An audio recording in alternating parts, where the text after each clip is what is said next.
All right. We getting ready to go out. We're gonna go to Greens Point, the shelter first. That's the first place we're gonna go.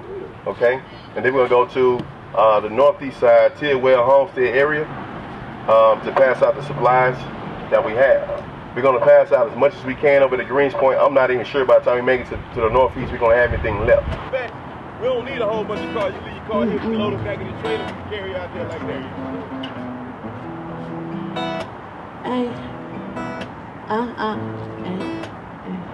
See, whatever you take from this song, it's all you. If you get what I mean. It's more than just hair. It's basically defining your culture, finding out what you love about yourself from within. So, my afro, yeah. The ground in every room I walk in trembles, ay, ay, ay. Be careful. My afro, yeah. The curls grow with so every way they want to. Hey, yes, it's true. My afro really cannot be compared. It's rare, see, to me, it's more than just hair on. It defines the beauty of my soul, so. It defines the things that I know, the depth of my roots, the ones who we come from. Even the ones who we running from, see. Each and every single one of my curls represent one. Oh, just yesterday, I had to pull out my pick. Loosen up my curls just a little bit. Break out my nicks, oh, yeah. Yeah, so, Hurricane Harvey, black experience. This was a black experience because it not only affected us as men and women out in the community, this affected a whole group of people, and we were just able to capture one neighborhood, honestly, of many. The water line is high. Just want to prepare y'all for that. It may smell, but we're gonna get it in to help our people. Y'all with me?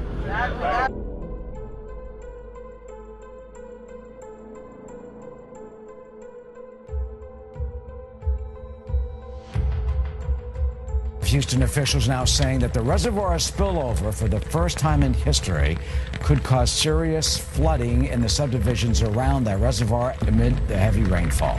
And that could make the situation there in Houston even worse. More devastating news for the folks here. It has begun to spill over, as has the other reservoir and dam, the Barker. So the Addicks and Barker dams spilling over. And if you look over here to this subdivision just to my left, already homes filling up and beginning to flood. About 30 minutes ago, Eric, we saw a couple walking, clutching literally, I suppose, what they was their life's belongings, holding bags, just walking out of this, certainly not happy with the decision, with officials not telling these folks to get out. But this is never happened in history. This is unprecedented. Approximately 34 inches of rain has fallen in the watersheds upstream of Addicks and Barker. Well, it turns out unscrupulous people are taking advantage of a natural disaster, looting and price gouging in Texas. Some looters have been arrested, but police are way too busy rescuing those in danger to protect every store. More than 500 complaints have been filed with the Texas Attorney General against businesses taking advantage. Well, when I first noticed everything was out of place, I went to go check on my aunt because her and her twin grandchildren, her daughter, and everybody, their whole house was underwater off of Lockwood and Party. And when we went over there, we were over there for 2 days at the library. They had to break into the library to get to safety because nobody would come and open it, even though it says that this is a shelter if any natural disasters happen. And so, we were there for 2 days. Red Cross didn't come. Nobody came. They didn't bring food. Even though the police were there, They still didn't bring anything. They didn't bring food. They didn't bring blankets. And then the AC was on in the library the entire time. So nobody was, you're basically going to get sick trying to get out of the flood waters. You're still wet and, going into the humidity. Going into the air. So we stayed out there, you know, and So people were having... People were basically breaking in the library because they had no other choice. They didn't have no choice. They wouldn't situation. open the library for us. Okay. So, you know, you don't have no choice. And then, you know, they want to be mad at people for breaking into stores and things like that. But what are they going to do other than you're going to let your family starve? Right. You're not going to feed your family. When under the Red Cross, nobody brought any resources to you guys. Nobody brought anything. So you and then when they came to get us, they came in dump trucks. Like, you know, in Katy and everything, the army was coming, staving in boats, and they had tarps. I feel like it was a great showing of unity, how to handle situations with each other. You know, we were able to put it's not like we have differences, you know, per se in that sense of organization, but just individually speaking, you know, we may have things we don't agree with, but at the end of the day, we understood, man, our people need us, man. If you're able to get up and assist your people, it was even a hesitation. It was like, well, you know, where I gotta be, what time I gotta be there. One thing, you know, every time a tragic event happens, it also presents an opportunity for improvement. Learn from what happened to better your situation, to better your community in all kind of ways. So we're live right now in the midst of an unprecedented rain total and catastrophic multi-day event of rain here in the city of Houston. Many of you have seen through all different forms of social media and other media the dramatic scenes that have existed. This is a continual and dynamic storm event. That means that we're in day 3 of potentially day 5 or 6 days of consistent rain. Many people have already been devastated. We are unable to make a total assessment of the situation now because it is ongoing.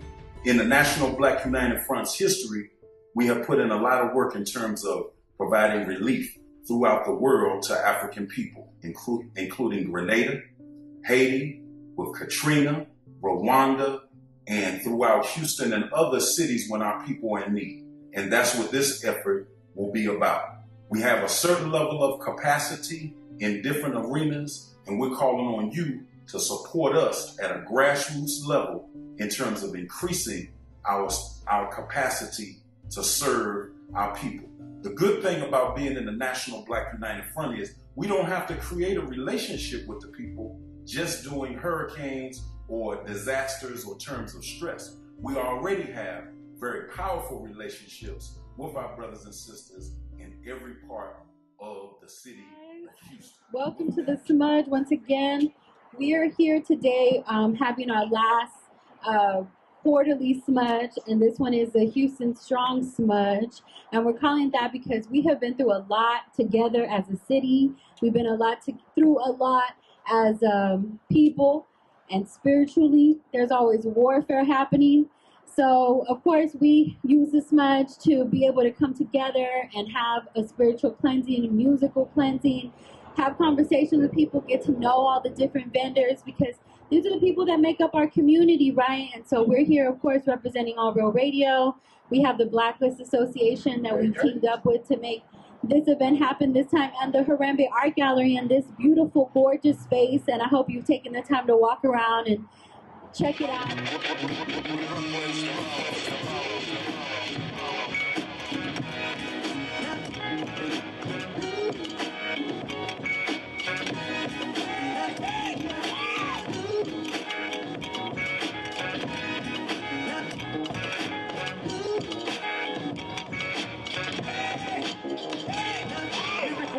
An enigma, like years and eons beyond what you comprehend through modern day radio and television.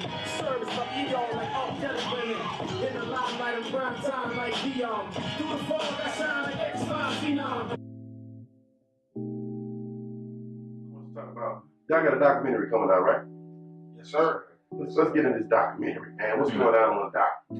Yeah, it's something that my brother Sonny, Third Eye Media, and we kind of organically started this documentary in the midst of Harvey, and really it started when you put out the call. It was like peace, Black Power, everybody. It's Malik Muhammad, the National Black United Front.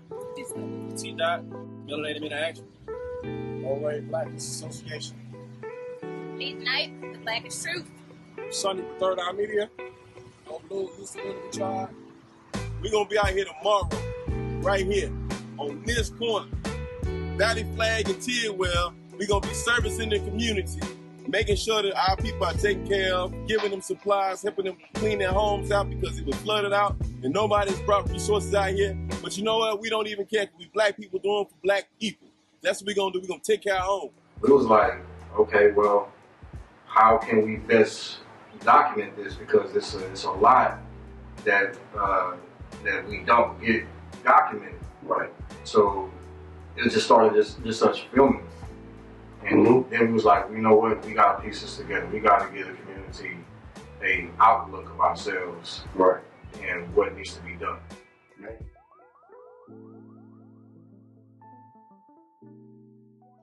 You know, I'm student minister Dr. Abdul Halim Muhammad. I'm the Southwest Regional Representative of the Honorable Minister Louis Farrakhan and the Nation of Islam. And our experience with Harvey just is this, is that it was reported to me that there were over 900 calls per hour to the 911 calls. So how can they respond to that many calls? So what it was about people helping people, not only during the response and rescue parts, but also during the recovery. We're in a long-term recovery right now. It's going to take 2 years for some of these people to recover because they lost everything. But what happens is that regardless of our creed, regardless of our ideology, our methodology, we have all been forced to come together and to realize that we're black men and black women here in North America and that we got to work together. And this is the definition of operational unity, which is unity without uniformity. And so he's free to do what he does where he does. I'm free to worship and do what I do where I do. But when it comes to serving the people, there's nothing more sacred than serving the people. That's right. That's right. And we on the, like for the city of Houston, we got so much rebuilding to do. It's like you said, it takes all of us in the strength of unity. You know, I'm always thankful for Miles 45 for the outreach and the work that y'all put in. Anything that, you know, we can help support the Blacklist, MMOA, you know, MBUF, all our organizations. You know, we always here. We always here. Well, what we want to say to those who may be viewing this outside of Houston, listen to me. It's us today, it'll be you tomorrow. And if you're in a cold climate, as much as we had 20 trillion gallons of water and 51.88 inches of water rain, I'm warning you that you may be facing that much snow. And you will need us. And as you prayed for us, as you called on the ancestors for us, we're going to be doing the same for you. So come together before the calamity comes, join and unite, and be one when it comes for the people, because there's nothing more sacred than helping God's people. Right. Thank you, brother. I love you for that. I love you, man. Just keep your head high and your fist up, you gon' shine. Just keep your head high and your fist up. With the Blacklist Association. I'm sitting here with our East Coast connections for Hurricane Harvey relief. I have Brother Bash, a council member for the city of Wilmington. I have Sister Vanity and Sister Erin with the Eve initiative.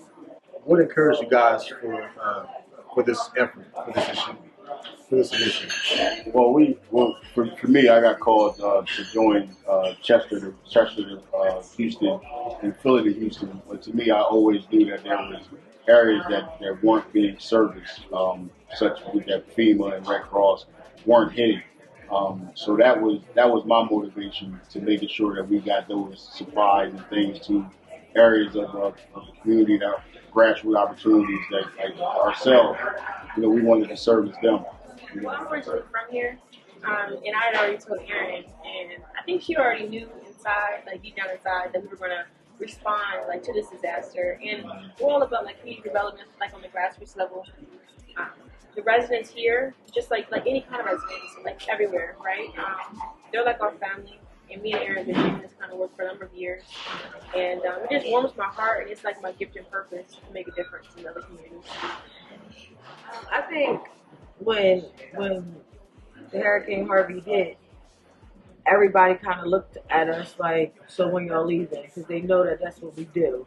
So it was like before we even kind of said that we were going or even put it out there that we were interested in going, people were asking us when we were leaving, what can they donate? And it wasn't even a conversation at that point. So I think that like our goal is to help people from all over, because like God forbid it happens in Delaware, we would want people to come help us.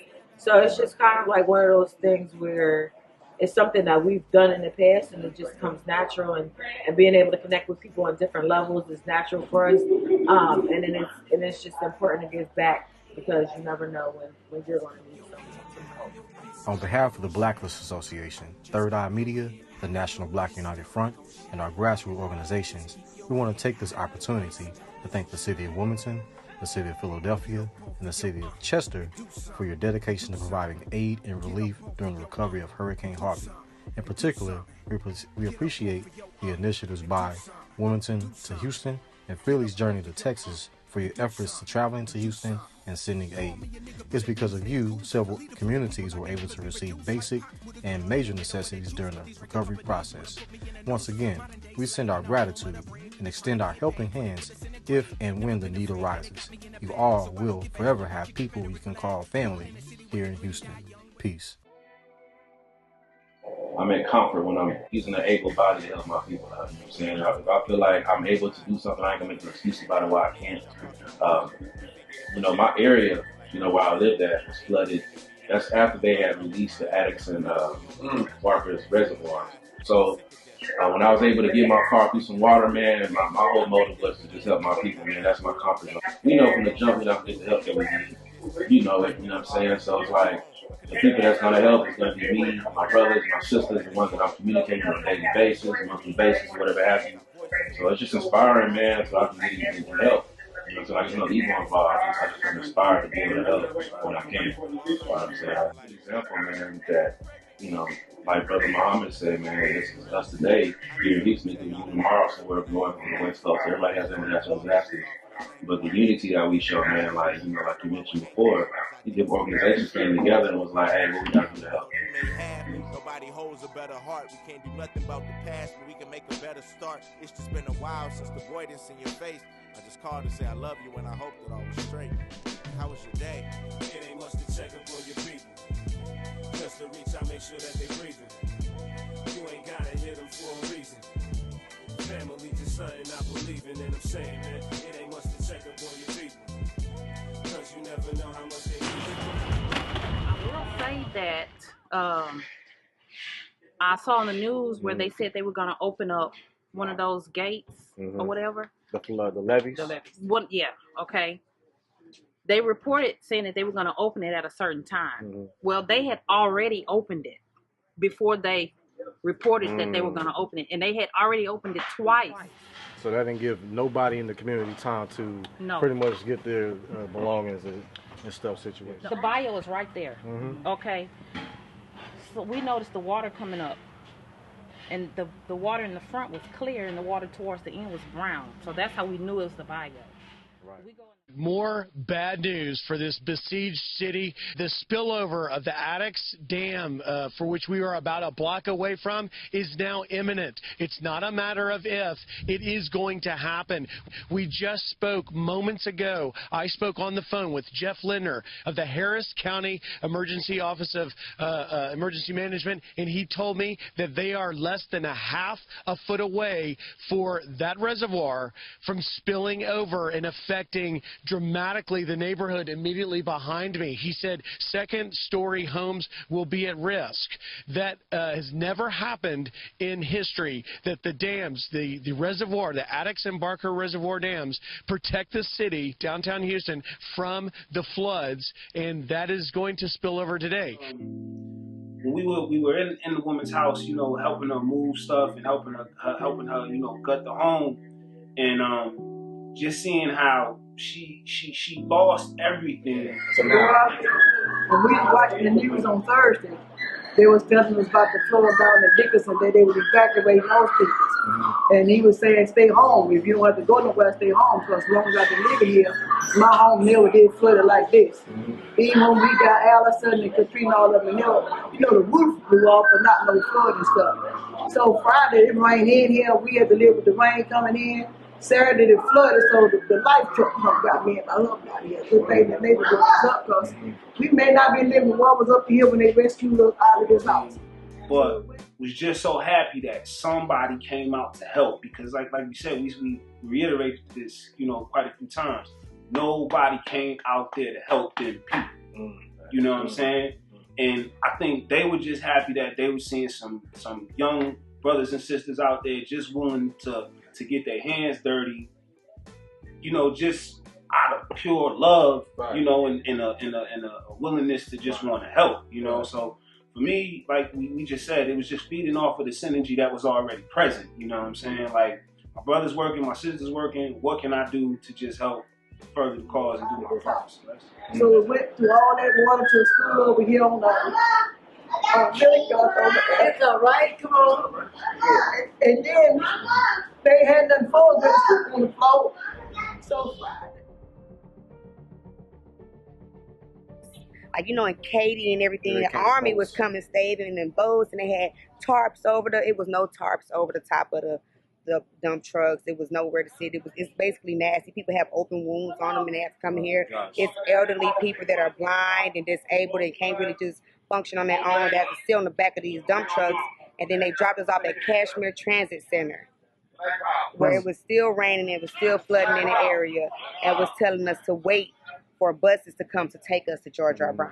Wow. So, and we were up past Mesa back in Lakewood, and we heard the same exact similar stories about how people came to get y'all, but they left y'all. Yeah. At the transit center with no resources. In general, right? No resources. No resources. So, like we didn't see a Red Cross. No we Red didn't Cross. see FEMA. We didn't even see pretty much the police coming to help. No, nobody came to help. The police were just sitting there to watch over what we were doing. Right. As far as your experience goes, when it comes down to a flooding, about how high was the water here? Well, it was up to my car right there. It was up to me right here. Because it's flooded out. It was up to right here on my car. Wow. Wow. That's about 5 feet. I want to say, right. My husband was, but see, he had a stroke a couple of months ago, so it was hard for him to get out. Is he okay right now? But he's okay. Okay. He's doing pretty good. Nobody came to help. The police were just sitting there to watch over what we were doing. Right. You know, they see people breaking in. The first thing you see on TV in Fifth Ward is some people breaking into a store, but they don't show you the flooding waters and the old people that's stuck in this water. And nobody was prepared for this. I mean, the news didn't even cover it the way it's supposed to have been covered. Of course. And that's exactly why we're here, because we need to hear the true story about what happened, so that way, not they can fix it, so we can fix it. We have to just be all for self. We know ain't nobody coming to help us. Right. We know they're not going to send aid to us. They're not going to send food, not going to send diapers to your newborn, even to a sick elderly at that fact, right? So this is purposeful to get an outlook of ourselves and try to fix within, we have to fix it ourselves. We have to be there for each other. I mean, it was our people that were in the flood feeding each other. Exactly. You know, we had men, they were talking about these men going to break into these stores. These men was going to break into these stores, they were feeding the entire library. They were feeding kids first, then they would feed the elderly and the sick, and then they would feed everyone else. And they were doing it on their own and, you know, constantly putting their health at risk, because they're steady getting in this water. There's snakes in this water, it's all types of feces, chemicals in this water, but they're doing it just out of the love of our people and making sure that we're straight, because ain't nobody else gonna do it but us. So basically, like, we just hear the same narrative that, you know, we are criminals, we're breaking in the stores, but not understanding why we doing this. We didn't have nothing. When there's a whole community of people not getting resources that we need to feed our families. So, it's like the sister said, like, the men have to go in, get into these stores to feed their families. It's not looting. It's called survival at the end of the day. Yeah. Am I right? Right. So, you know, that's what we want to hear, sister. That's exactly what we want to hear. Just the full experience. Oh, matter of fact, you want a box of pizza? Okay. Well, thank you. I would appreciate you sharing your story. Thank you. We appreciate your name? Summer. I would appreciate you. Okay. No problem. Okay. Like, did you experience any assistance from any national assistance like FEMA or first Red Cross? When they picked us up Monday morning, here. They took us up here by the Exxon station. Mhm. Then the helicopter picked us up there and took us to George R. Brown. Okay. Mhm. Okay. How many days have you been back? Well, I just got back here Wednesday because the lights had come on and the water was gone. Okay. And so we got the carpet and stuff out so it wouldn't stink because it was stinking in there. Yeah. So we was trying to get everything out so they can dry it and put it on the street so it won't stink up the place because the place is really stinking. And the food and the refrigerators and freezer, it was messed up because the power was out. And they knocked over my freezer in my garage and refrigerator stuff. And everything was floating around, so we had to get it out. Now, Because it had stopped raining and the water kept coming. Because it always, when it stopped raining, it always, flowed. Right. But then it stopped raining just about an hour or so, something like that. And then we happened to go in the back, and water was coming all in through the back. The back bedroom. So you didn't start getting flooded until after it stopped raining and then the levees opened up. That's when you started flooding. Right. So the rain didn't flood you out. The levees being open flooded you out. Because the rain came on, but it stopped raining. But I don't know whether they had a backup or what. And then it started flooding. And then it started. Like the umbrella, all that. See, the bricks are dirty. That's all the water was, all this was underwater. And this was a different color from the water that was in the front. Yeah, the rainwater was clear. That was here in the front. But the levees water was brown. It's coming from the back. And that's where you see all this brown, the dirt and and you can really see it on the trampoline. I see that. Yeah. Because on this table right here, all that. Right. And I just find it very interesting that when you said that, at a certain point, the levees were open before you even knew it. Well, it happened twice because the National Guard came. Nobody called them. Tidwell and Valley Flag Road. I wanted to show the people how high the water was. The brick is still wet right here. You see how it was dry right here with the brick. Wet right here. That's cold to me, man. You know what I'm saying? 6 feet of water, man. You know what I'm saying? This house is totally destroyed. You look around, you know what I'm saying? You see all these barbers out there. This is just one neighborhood, and none of these so-called activists, Cajun Rescue, they didn't come through here. They went to the white neighborhoods. But none of the people came through black neighborhoods and servicing aid. So that's why we out here now, giving aid to our people. You know what I'm saying? I just wanted to just talk about, the documentary. It's not a perfect project. It's not a pre-production documentary. It's not something that we were planning for. So a lot of the footage that we had to use, cell phone footage, it was kind of shaky. Our first video was from a cell phone. Right. So it was difficult to try to put it together as a documentary because there was so much, raw footage. Man. So I just wanted to just talk about that, because like I said, this wasn't planned. Right. And it was just, you got to pick up a camera and just to go. Right. You know what I'm saying? So I just wanted to share that with the people. This is not a perfect project. It was never intended for that purpose. Right. This is only intended to get an outlook of ourselves. Right. At its rawest moment. Right. At the time where the cameras are really off. Right. And, when those cameras off, you see a lot of work. And it's a beautiful thing because not only we caught footage of devastation, but we caught the unity. We caught a lot of fun moments too. Like in the midst of the battle, sometimes you gotta laugh about it. Right. You know what I'm saying? Right. And sometimes you gotta have fun about it. But we knew at the end of the day that this documentary was gonna be powerful. Right. Right. The unity that came up from this devastation was beautiful. You know what I'm saying? It was something that was needed. It's something I think we should build upon. It shouldn't only be because of a catastrophic event that we come together. We have to keep this unity going. Right now. This chair is in.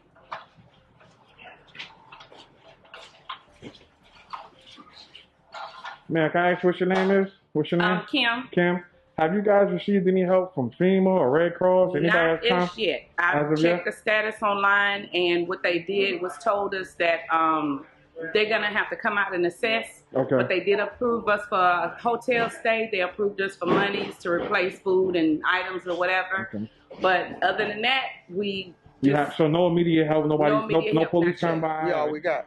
Wow. We wow. all we got. That's what we here for. Wow. You know, Wow. This what we have. We all we got. We gonna do what we gotta do. So you guys started flooding after they opened the levees? It was flooding before, and it just came in worse. Okay. It flooded the whole area. Wow. Everything.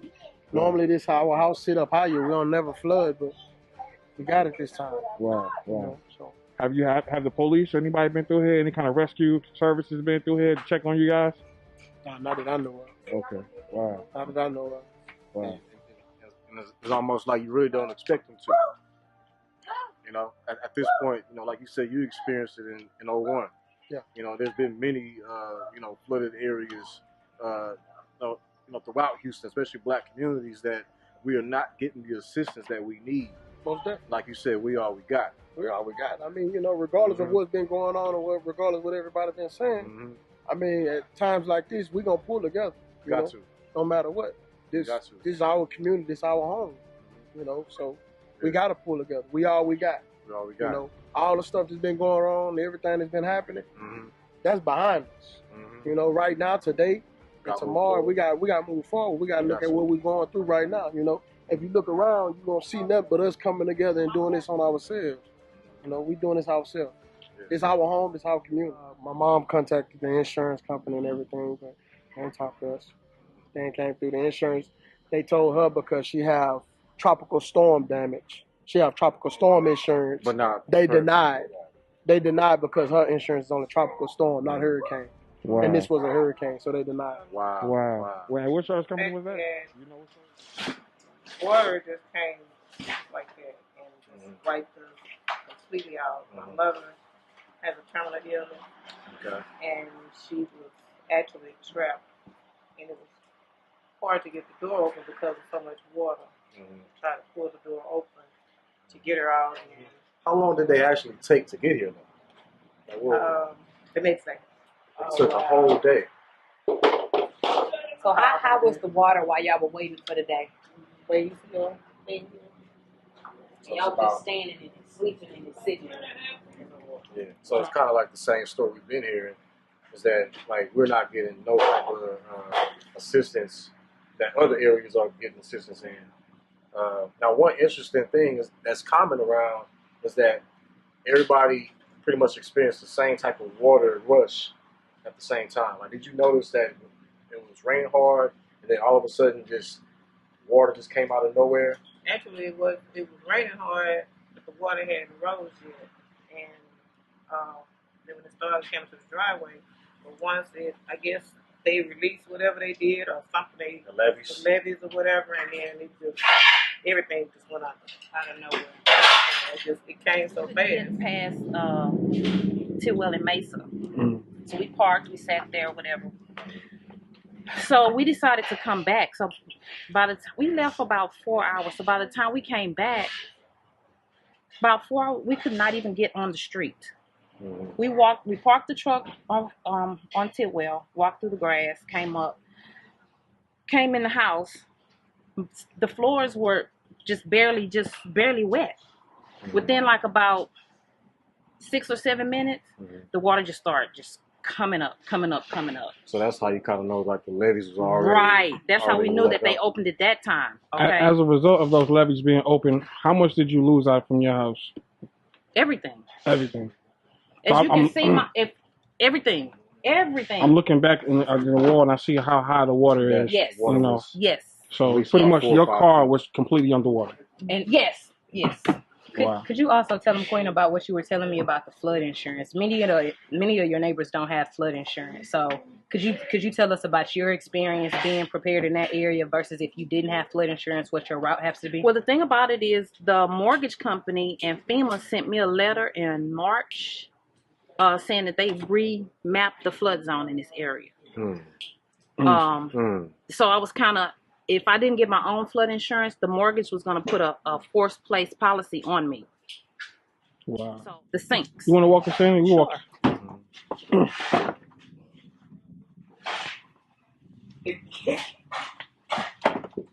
This was water line on the. On the car. And is the vehicle any good? Can you drive your vehicle? Oh no. So the vehicle's no good. Right.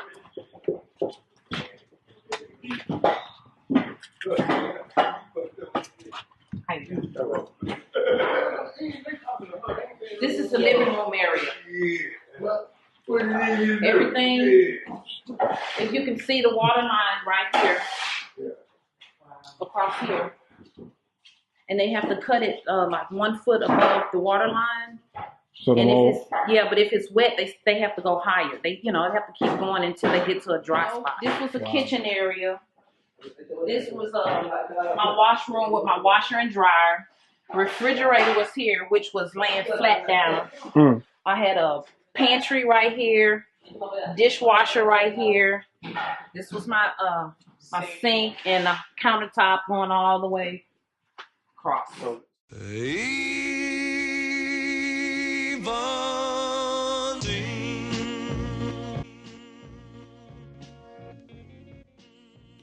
So hold on, we can't bring that stuff inside? They're not gonna let us bring anything inside. Why? Because that's their Red Cross policy. The mall or the Red Cross? So anyway, I'm part of them, so you're talking to him, talking to me, so it don't really matter. So that would be a good suggestion because there are lots of people there. Yeah, I'm recording. Yeah, I'm recording.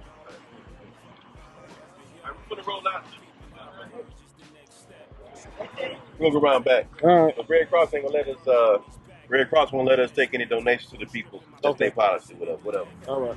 Hey man, I'm sitting here in front of the refuge center, man. We brought a trailer full, cars, truck full of stuff. They told us we couldn't bring our donations in, but here goes a red truck just pulled up, and they started unloading their donations. They haven't given us any answers on why we couldn't bring our donations in to the people that's inside the refuge center. They sent us all the way around the back, but this truck pulls up, and they allowed them to go ahead and take their donations in. Just trying to keep you guys abreast of what's going on. This stuff, CNN ain't covering this. This stuff's still going on. You know what I mean? They told us we couldn't bring the donations, and the people done told us how unfairly they've been treated in this in here.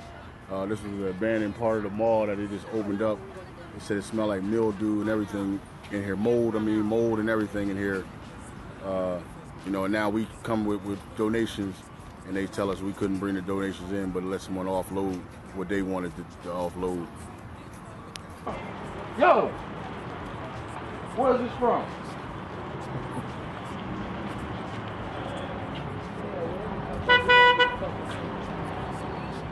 What's that you doing?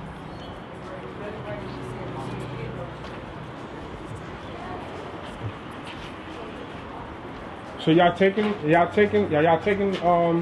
in donations or what? Yeah. Because they told us we taking no pictures of in here. I'm not taking pictures. Okay. They said y'all not taking donations, but y'all taking donations right here. We just pulled up. Is this donations? Are y'all taking donations or not? No, man. Just a minute. Gotta be. Why they keep bringing this? Are y'all taking donations or not? I don't know, sir. Hold on. You don't know, but you taking them in. I saw him like you don't know, but he taking in donations. No peace.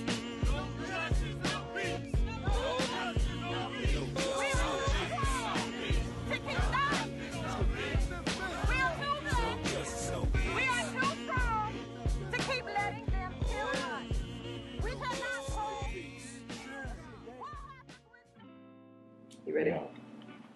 Peace. I am Alicia Miles, born and raised here in Houston, Texas, and my connection to Harvey was unexpected.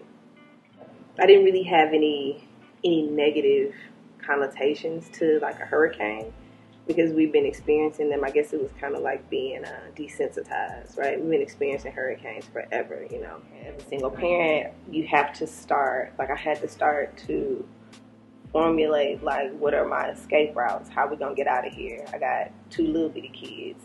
Neither one of them going to be able to swim. What am I going to put them on? How are we going to get out of here? What do I need to put them in to sleep if we have to leave in the middle of the night? What are they, you know, and so it's just like, what's this realization that this water was not going to stop coming? And I lived in a neighborhood that's flooded historically.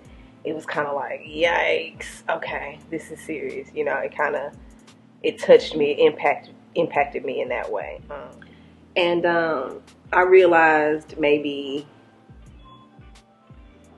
4, maybe 5 hours into it, that nobody was actually responding to the calls for help. Nobody was answering. And so I got on the Zello app, which is kind of the next thing. I got on the Zello app and went looking for this Cajun Navy and all these other, you know, first responders and volunteers, and got on there and found them and talked to them for a while. And every time you would post a address on the south side of Houston, you would get a response of asking people, are they armed? Warning people about being safe on the side of town. And I don't live in what's necessarily considered a bad neighborhood. I live in a working class neighborhood. And so it was really weird to see that I could call, you know, I'm trying to call and get assistance for people to get rescued. And I'm kind of being handled like it's not safe for people to go in and do the rescues. Like there's no ground to stand on. Like who's gonna rob you? They got boats. If the robbers got boats, then we wouldn't need you, you know. So and then I went to another channel, it was like the South Houston Rescue Channel or whatever.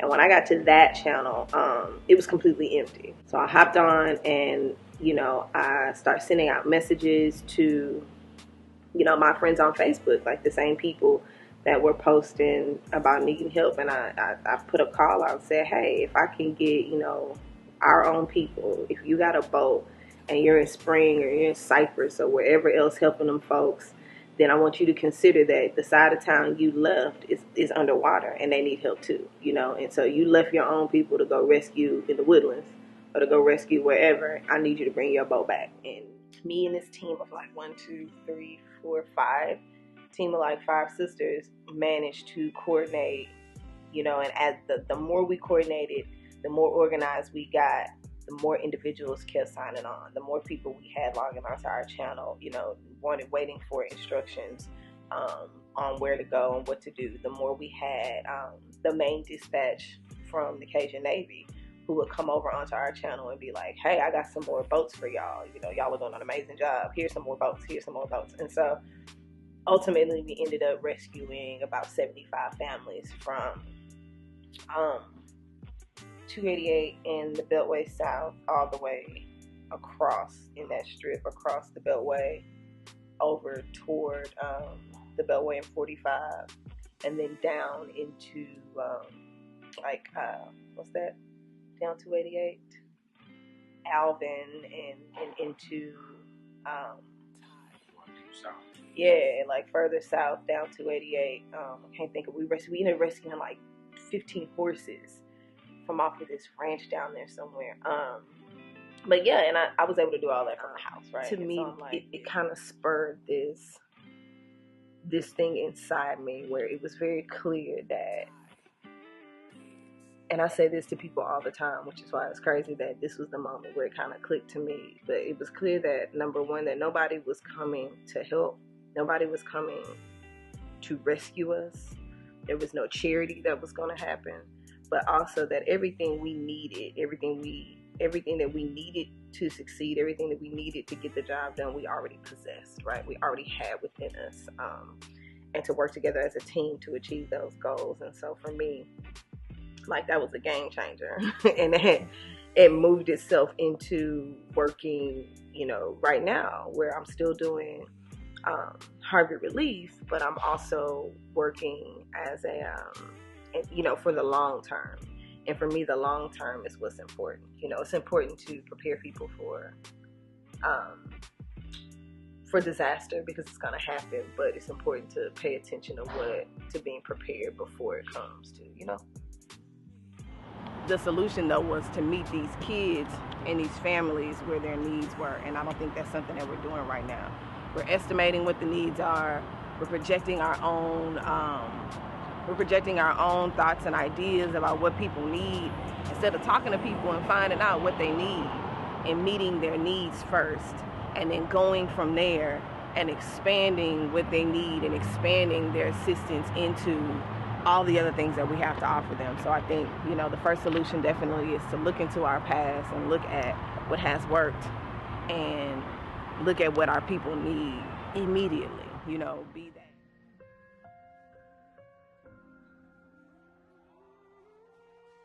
You know, in the midst of everything what we've seen, man, and you know, it's like we knew. Yeah. You know, it's at the end of the day, we know nobody else is coming to help our people.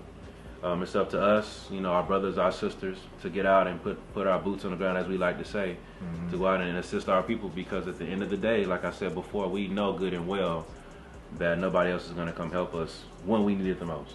Right, because like we didn't see FEMA.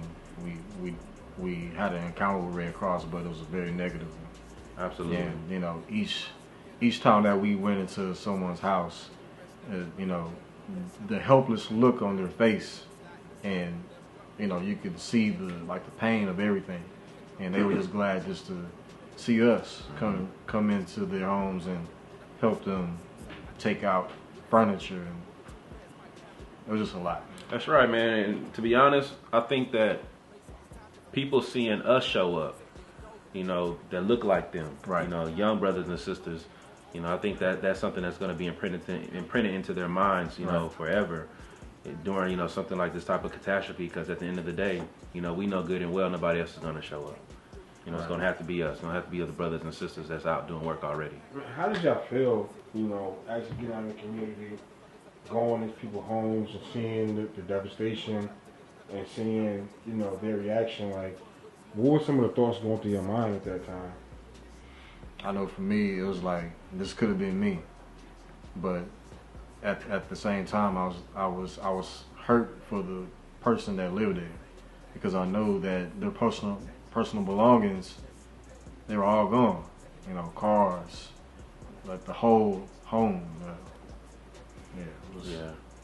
It's you know, bittersweet. You know, I can in many ways sympathize and also empathize, because I lost a car before in the flood, so I can feel some of the pain. You know, I haven't lost a home or all of my property and belongings from my apartment, but losing a vehicle and just being misplaced for a little bit, so I do understand a little bit what they're going through. But you know, the sweet part, I guess, about it is that I'm in a position where I can help. Right. You know, where I'm able to you know, be an able-bodied man and put it to work, and don't feel like that I wasted my time or that I didn't utilize what I have to offer the right way. So it's a little bittersweet at the end of the day, but you know, these catastrophes happen, and we got to have response. You know, and that's what we're here for. Right. In time of need, we show up. We show up. Solutions, because we know we can't stop Mother Nature. We can't stop a natural disaster from happening, but we can be prepared. So I think that the solutions to be throughout the year, make sure you gather up and purchase and get supplies that we need during those times. That way when it occurs, you already got what you need. Whether that's non-perishable goods, whether that's getting you a raft, you know, waders to walk in water with, flashlights, batteries, all the essentials that are needed in the time of the disaster, especially then with floods. So we can't stop it from happening, but being able to counteract some of the I guess some things that we didn't have or that people were needing to have. So a place where we can store our things at, so when this happens, we can go somewhere and be able to give out supplies and resources to those who don't have it. Right. Well, and when it comes to looking for support in the city of Houston grassroots, there are plenty of organizations that do exist. And I would say that to reach out to someone that may know of an organization, even sometimes it could be a church that knows about organizations. So it's like we're reachable.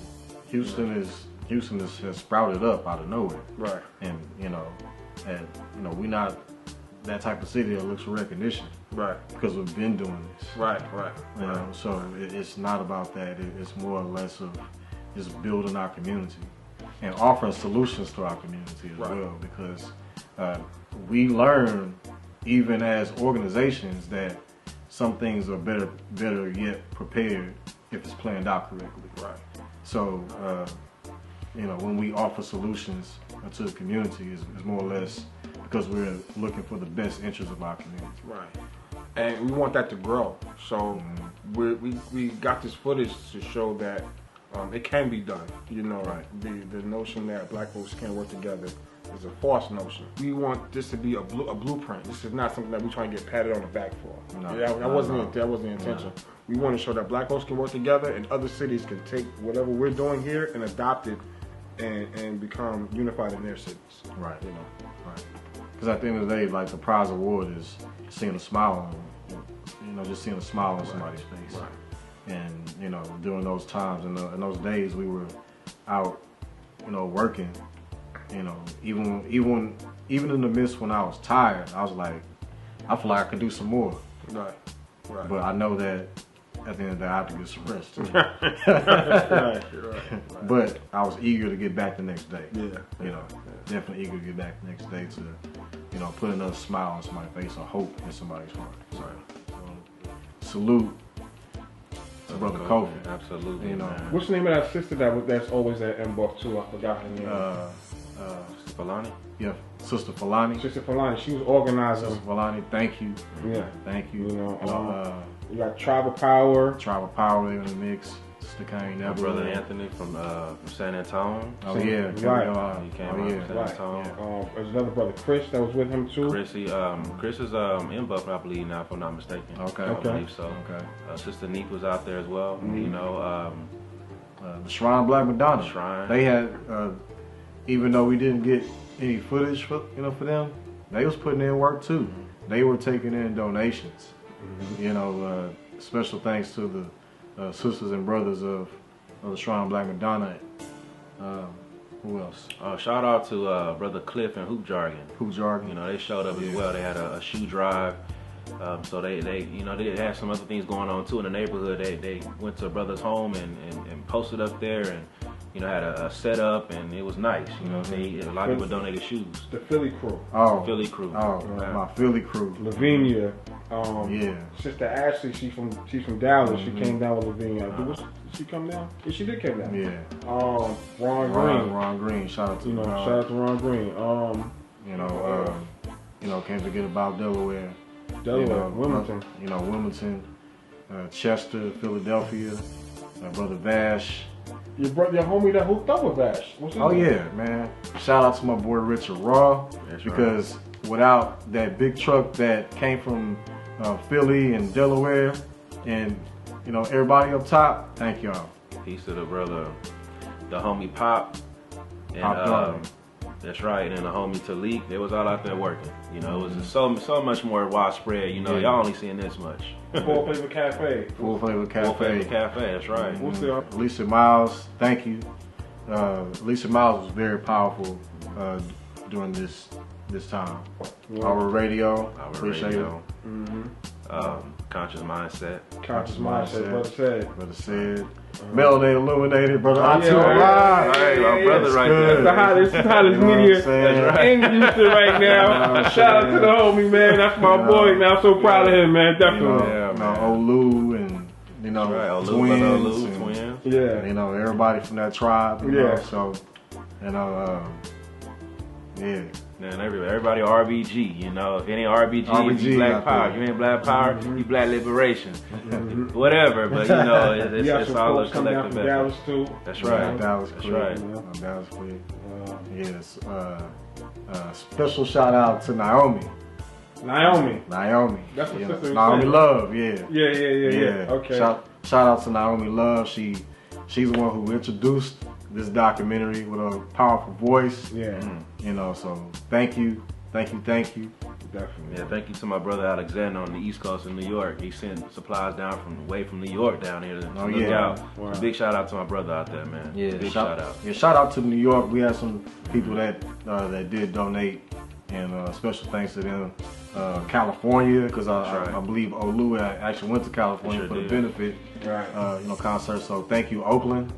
I think Louisiana, Florida, all in between that stretch. International. Yeah, international. But these are people that donated grassroots though. Right. So it work in the community can be done. Right.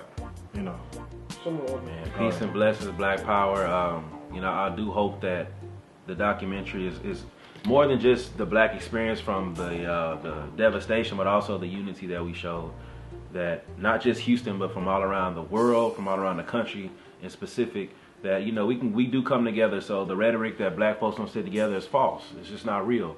It may be real in certain pockets, but not as a whole. We're showing you right now that we stick together in times of disaster.